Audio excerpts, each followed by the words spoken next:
Well, if you've ever been faced with the prospect of putting a spring on a motorcycle centre stand, you'll know just how daunting it can be.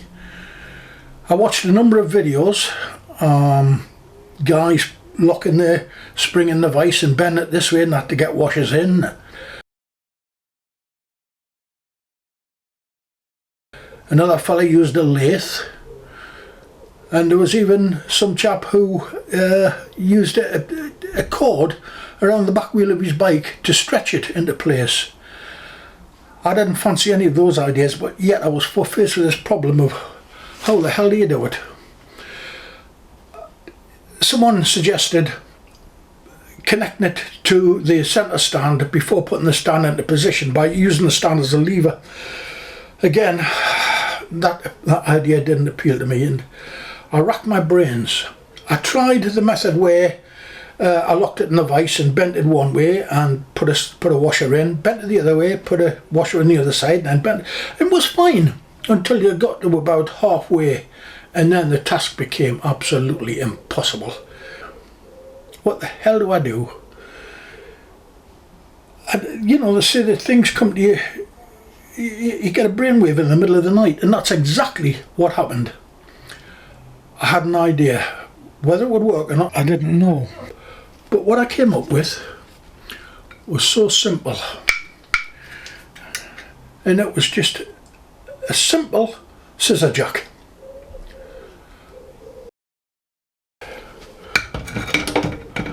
I locked it in the vise, like that, and I drilled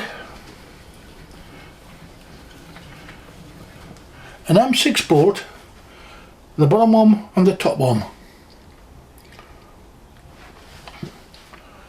slightly offset, so when you brought the jack up they started to line up. And then it was a simple matter of fitting the spring just like that, and then simply winding the jack up.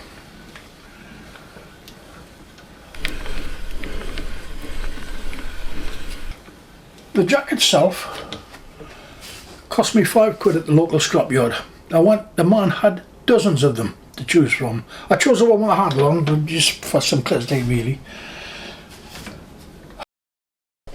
And when the spring was sufficiently stretched, it was then a case of just fitting the washers in,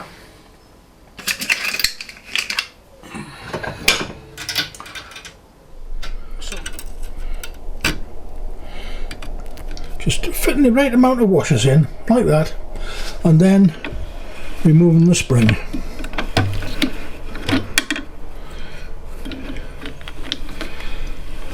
From winding the spring up to putting the washers in to fit it on the bike, no more than 10 minutes. Soon as I'd fitted the spring and put the stand down, the washers fell out.